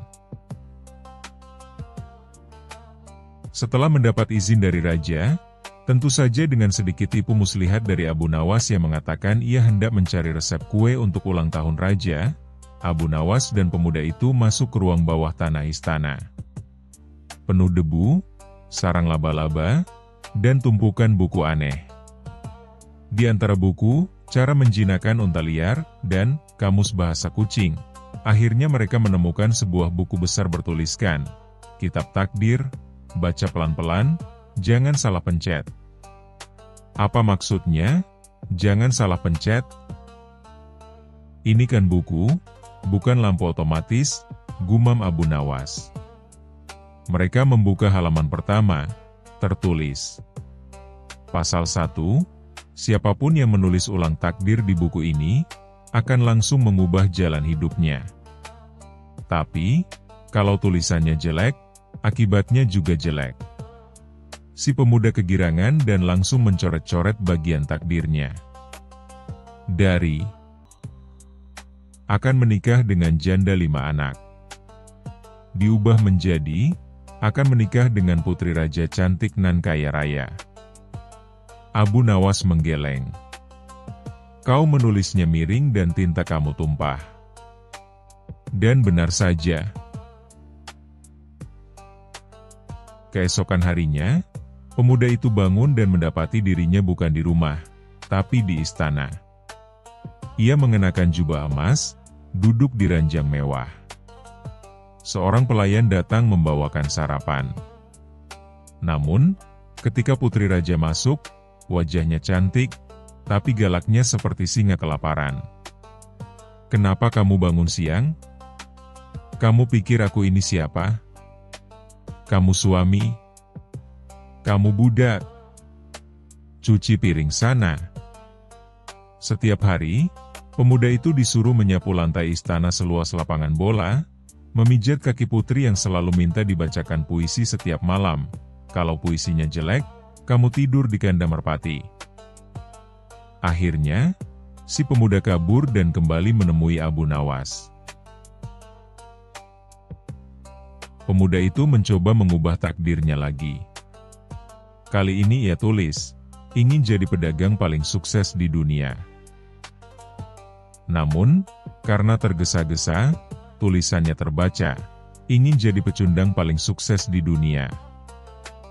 Hasilnya, ia tiba-tiba punya kedai yang selalu ramai, tapi orang-orang datang hanya untuk membuli dan meminjam uang tanpa bayar. Bahkan ada yang datang cuma buat numpang ke kamar mandi. Ia kembali ke Abu Nawas, menangis seperti anak ayam kehilangan induknya.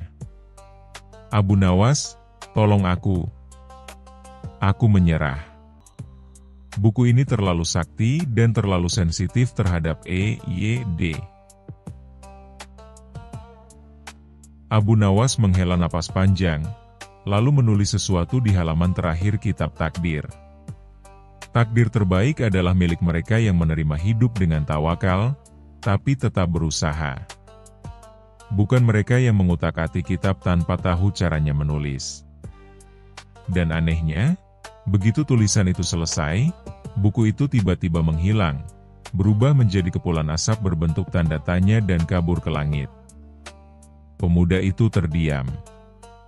Aku paham sekarang, katanya sambil menunduk. Abu Nawas tersenyum dan menepuk pundaknya. Kadang yang perlu kita ubah bukan takdirnya, tapi cara kita menyikapinya. Dan sejak saat itu, pemuda itu hidup dengan semangat baru. Ia tetap berdagang, kadang gagal, kadang berhasil. Tapi ia selalu tertawa. Karena, siapa tahu, mungkin itu bagian dari takdir yang paling lucu.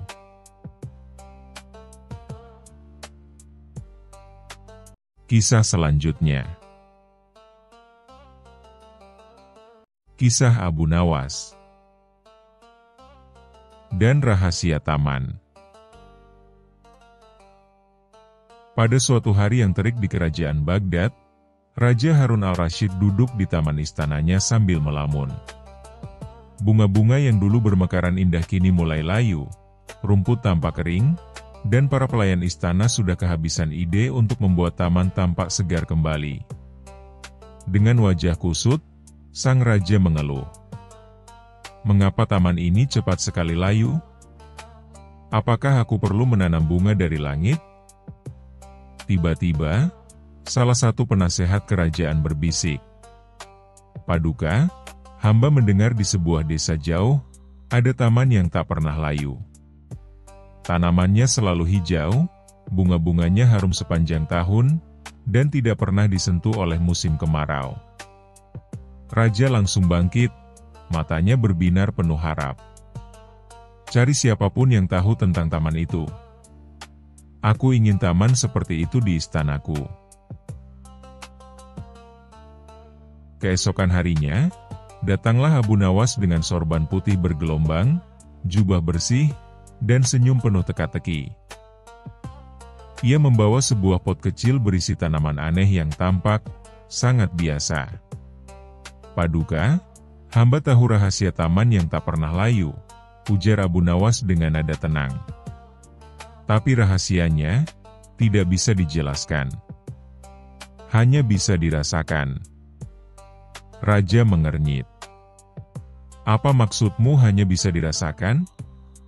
Ini istana, bukan tempat kontemplasi.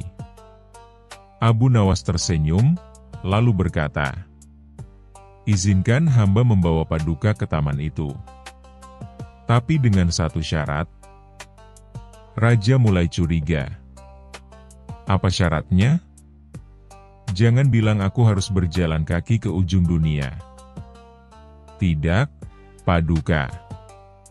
Hanya saja, selama perjalanan, Paduka tidak boleh marah, tidak boleh mengeluh, dan harus mengikuti semua petunjuk hamba, walau terdengar sangat konyol.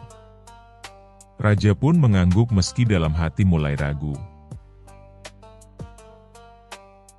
Perjalanan pun dimulai. Di hari pertama, Abu Nawas mengajak sang raja menari-nari di tengah sawah sambil mengucapkan mantra. Daun-daun tertawa, bunga pun bersiul. Sang raja merasa seperti sedang ikut drama sekolah anak-anak, tapi ia tetap menuruti. Hari kedua, mereka berdandan seperti kupu-kupu, mengepak-ngepakkan kain di tengah padang. Abu Nawas bahkan menyuruh raja berdiri di atas batu sambil berkata, aku adalah bunga yang tak bisa patah. Ini taman atau taman bermain orang gila? Gerutu sang raja pelan. Tapi ia tetap tidak mengeluh keras-keras. Hari ketiga, mereka duduk di tengah hutan. Abu Nawas menyuruh sang raja memeluk pohon sambil berbisik. Aku mencintaimu, wahai daun kehidupan. Pelayan-pelayan yang ikut dari kejauhan sudah mulai mempertanyakan kewarasan rombongan kerajaan. Akhirnya, setelah seminggu perjalanan, mereka sampai di sebuah lembah hijau yang memukau. Bunga-bunganya cerah, dedaunannya segar, dan burung-burung berkicau indah. Tempat itu seperti lukisan hidup. Sang raja terpesona. Apakah ini tamannya? Tanya raja penuh kagum.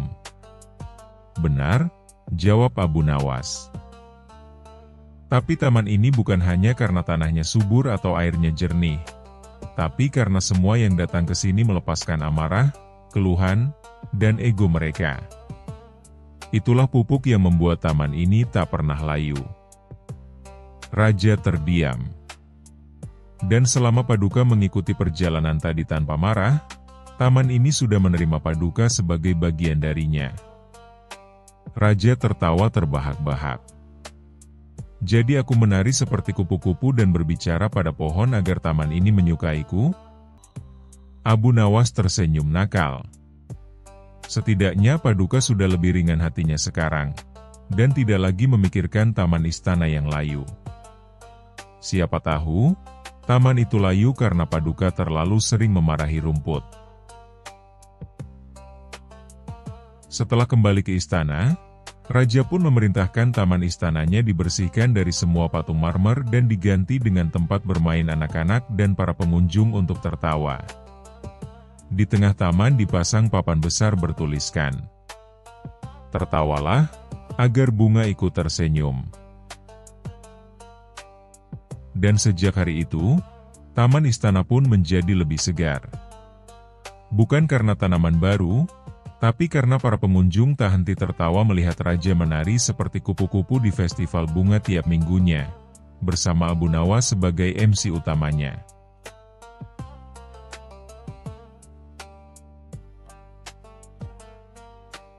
Kisah selanjutnya. Kisah Abu Nawas dan tawa sang raja. Di suatu pagi yang tampaknya biasa saja di kerajaan Baghdad, terjadi peristiwa luar biasa, yang tak tertulis di buku sejarah manapun. Raja tertawa, dan tidak bisa berhenti. Awalnya hanya tawa kecil. Seorang pelawak istana yang biasa-biasa saja, yang leluconnya bahkan gagal membuat kambing tersenyum, mendadak sukses membuat sang raja terkekeh. Heh, heh, ha. Hahaha. Raja menepuk-nepuk lututnya. Hu. Huahaha. Tawanya makin lama makin keras. Bahkan saat pelawak itu sudah turun panggung dengan bingung, sang raja masih tertawa. 1 jam berlalu. 2 jam. 3 jam. Pelayan istana mulai panik.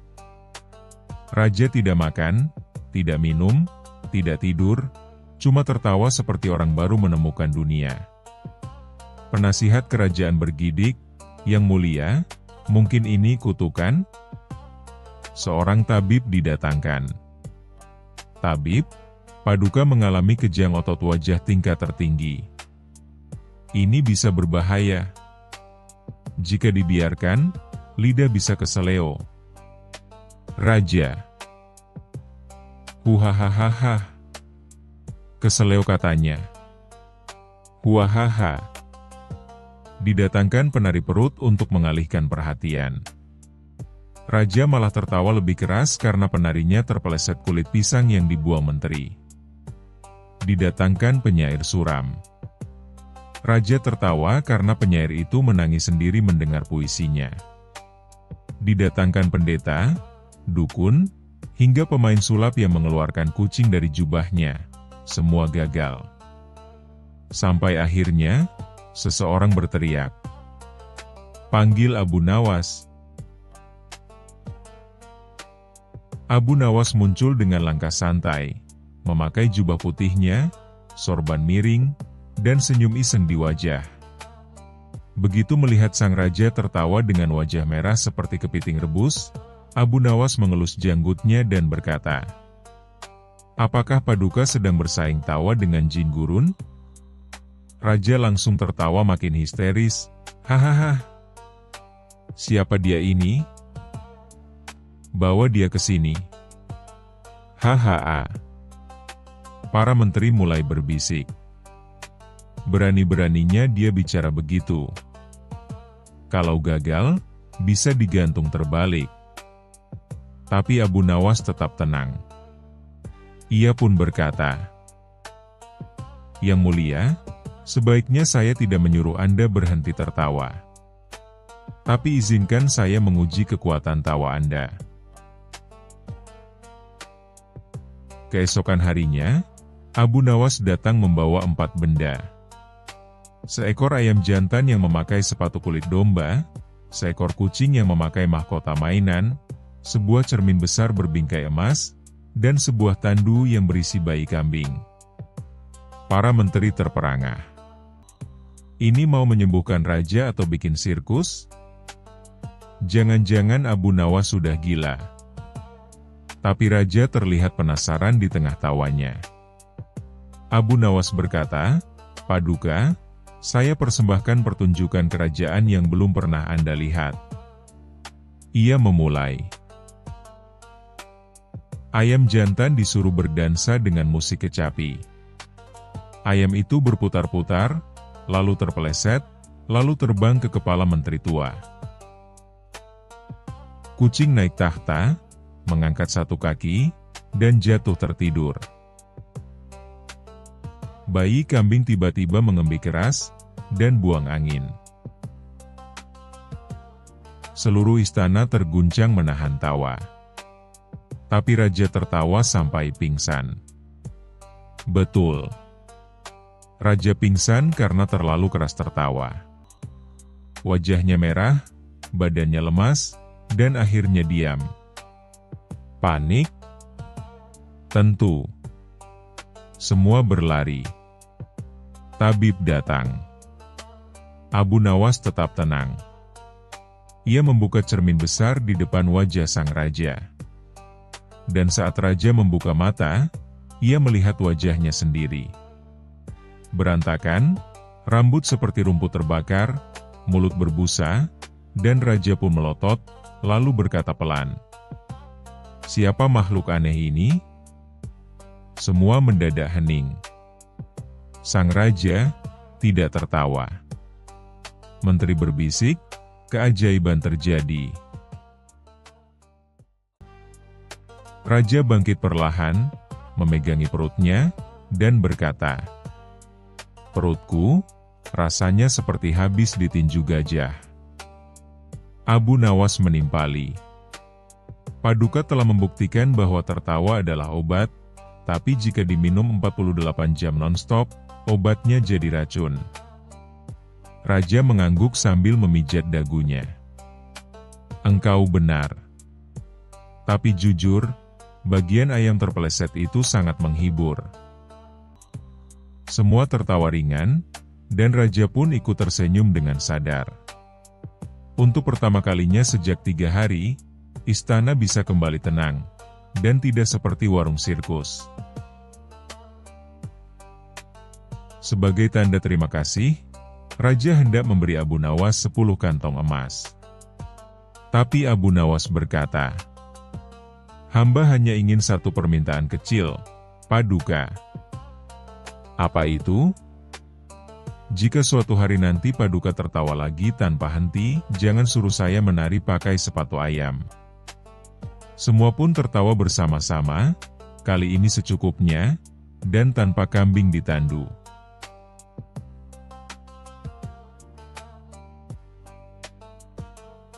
Kisah selanjutnya. Kisah Abu Nawas dan hutan aneh.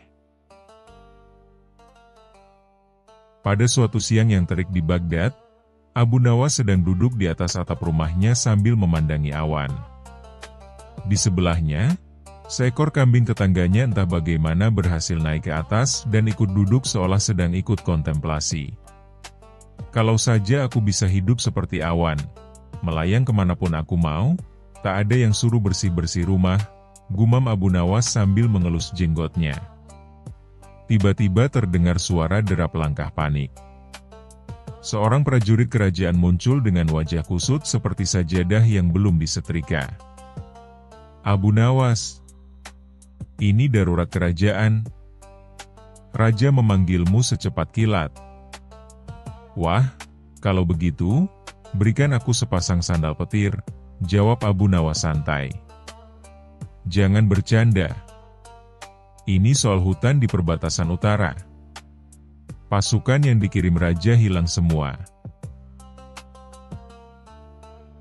Raja sedang duduk di singgasananya dengan ekspresi seperti baru saja menemukan lalat dalam teh. Di belakangnya, penasihat istana sibuk menggulung peta sambil berdebat tentang arah utara yang katanya pindah ke selatan. "Abu Nawas," seru raja, "kami menghadapi bencana. Ada sebuah hutan baru muncul di perbatasan.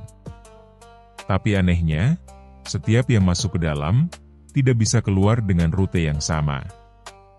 Bahkan 2 langkah ke depan bisa membuatmu kembali ke tempat tadi, tapi dengan batu yang berubah jadi kelinci." Abu Nawas mengangguk pelan. "Jadi ini hutan atau rumah sulap?" Sudahlah. Aku ingin kau menyelidikinya. Dan jangan mencoba mengelak, atau kau akan kusuruh bersihkan seluruh istana pakai sikat gigi. Tenang, tuanku. Kalau ada yang bisa ngobrol dengan hutan, itu aku, kata Abu Nawas dengan gaya sok pahlawan. Abu Nawas berangkat dengan membawa bekal seadanya. Seekor keledai tua bernama Halil, dan 1 kantong kurma. Halil adalah keledai cerdas, meskipun matanya juling 1 dan telinganya lebih mirip daun pisang. Setiap kali dia merasa ada kebohongan, dia akan mendengus keras. Kalau kau dengus 2 kali, itu artinya apa? Halil, tanya Abu Nawas. Bruh, bruh. Itu artinya lapar, ya? Bagus. Setidaknya kita satu frekuensi. Setibanya di hutan, Abu Nawas langsung merasa ada yang aneh. Pepohonan tampak bergerak perlahan seperti menari, angin berputar ke arah yang tak jelas, dan suara burung terdengar seperti tertawa. Ini bukan hutan biasa. Ini hutan badut, gumamnya. Lalu, dor! Sebuah suara keras terdengar. Tiba-tiba tanah di bawahnya bergetar dan muncullah seorang pria tua dengan jubah sobek dan rambut berdiri seperti disetrum. Ia keluar dari dalam pohon, secara harfiah. Aku penjaga hutan ini, katanya dengan suara berat. Siapa kau yang berani menginjak wilayahku tanpa izin GPS sihir?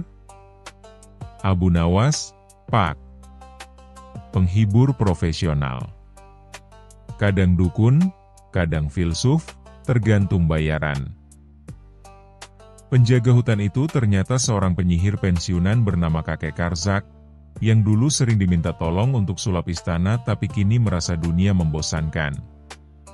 Ia menciptakan hutan ini sebagai eksperimen.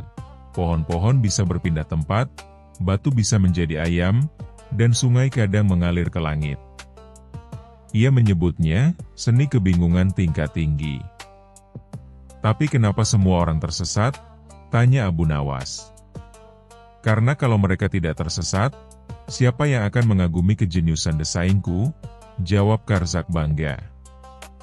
Abu Nawas menggeleng-geleng. Kalau begitu izinkan aku buat solusi. Aku akan jadi pemandu wisata tersesat. Abu Nawas memulai petualangan dengan membuat peta versi dirinya. Tapi peta itu malah berubah menjadi kertas tisu saat melewati jembatan angin.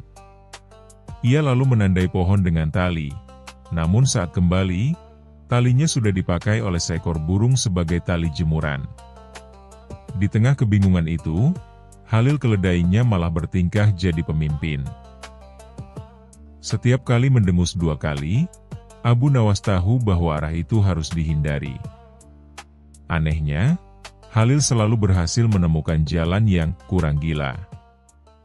Setelah beberapa hari dan banyak kejadian lucu, seperti dikejar pohon beringin marah dan disiram hujan dari bawah, akhirnya Abu Nawas mendapat ide, buat sistem arah berdasarkan bunyi.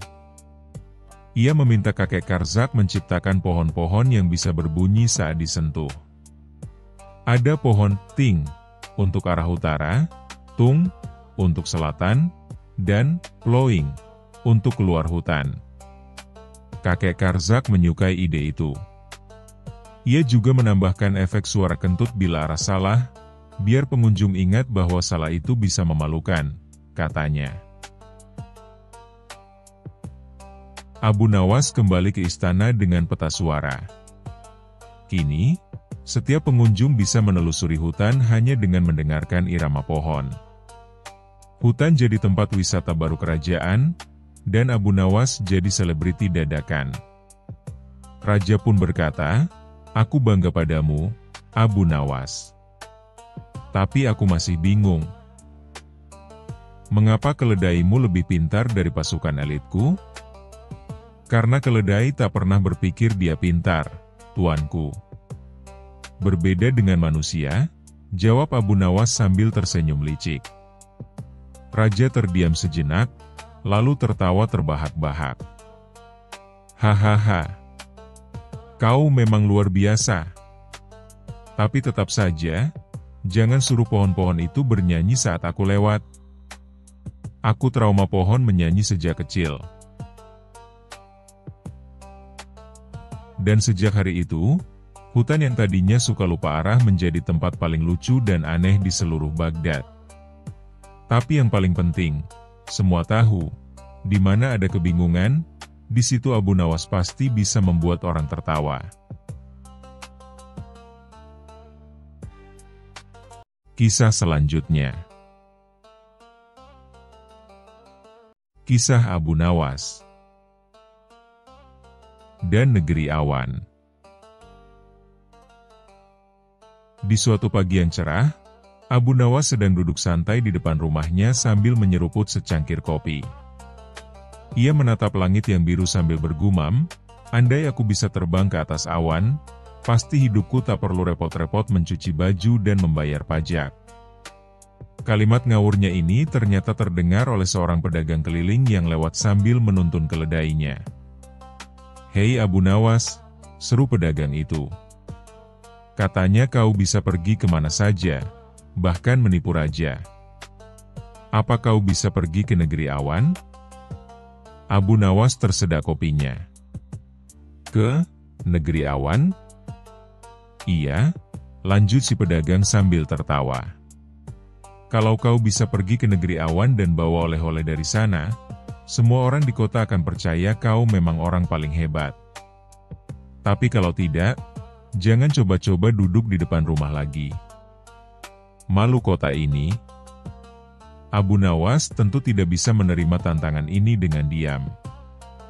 Harga dirinya sebagai penipu ulung, maksudnya, pemikir kreatif, sedang dipertaruhkan. Esok harinya, Abu Nawas pergi ke pasar loak. Ia membeli benda-benda yang sangat tidak masuk akal. Ia membeli sebuah payung bolong, sepatu balet bekas, benang layangan sepanjang 1000 depa, ember besar dan seekor angsa, yang tidak bisa terbang. Orang-orang bertanya, "Untuk apa itu semua, Abu Nawas?" Ia menjawab dengan tenang, "Untuk terbang ke negeri awan, tentu saja." Keesokan harinya, Abu Nawas naik ke bukit tertinggi sambil membawa semua barang aneh itu. Ia duduk di dalam ember besar, memegang angsa yang diikat benang layangan, memakai payung bolong sebagai kemudi, dan sepatu balet untuk gaya. Orang-orang berkumpul di bawah bukit, tertawa dan saling bertaruh berapa detik Abu Nawas akan jatuh. "Bersiaplah untuk menyaksikan keajaiban langit," teriak Abu Nawas. Lalu ia menyuruh seorang anak kecil untuk mendorong embernya ke jurang. Maksudnya, ke lereng yang landai. Wuus! Ember meluncur. Angsa mengepak-ngepak panik, payung bolong berkibar tanpa arah, dan benang layangan kusut di mana-mana. Sampai akhirnya, bam! Abu Nawas jatuh ke tumpukan jerami. Saat pingsan, Abu Nawas bermimpi dirinya sampai ke negeri awan.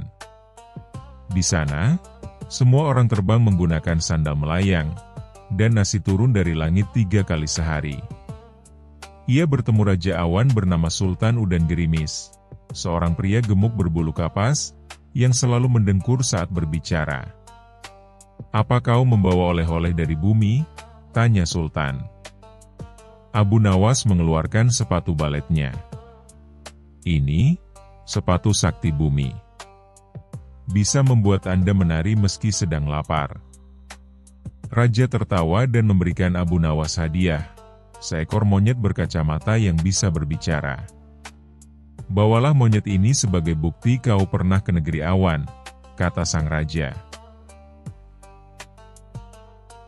Abu Nawas terbangun di atas jerami. Di pangkuannya, seekor monyet sungguhan sedang duduk, mengenakan kacamata. Entah dari mana datangnya, tidak ada yang tahu. Tapi orang-orang yang menyaksikan langsung percaya. Monyet itu benar-benar bicara, teriak seseorang. Dan benar saja. Namaku Tito, dan aku butuh kopi, kata si monyet dengan suara parau. Semua orang heboh, percaya Abu Nawas benar-benar ke negeri awan. Mereka mengaraknya keliling kota. Pedagang keliling yang menantangnya malah minta ampun dan mengaku kalah. Beberapa hari kemudian, Raja mendengar kisah ini dan memanggil Abu Nawas. Kalau kau bisa ke negeri awan, kata Raja, bawa aku ke sana. Aku ingin bertemu Sultan Udan Gerimis. Abu Nawas tersenyum. Paduka, hanya mereka yang punya hati selembut awan dan pikiran seaneh mimpi yang bisa sampai ke sana. Raja bingung, tapi karena tidak mau dibilang hatinya keras dan pikirannya normal, ia mengangguk. Kalau begitu, aku percaya padamu saja, Abu Nawas. Dan begitulah. Abu Nawas kembali menang hanya dengan ember, angsa panik, dan monyet ajaib yang entah dari mana.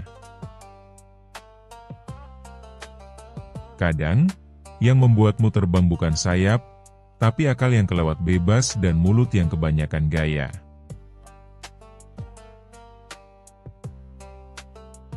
Terima kasih sudah menonton. Jangan lupa like dan subscribe. Semoga keberkahan selalu dianugerahkan kepada kita semua. Wassalamualaikum.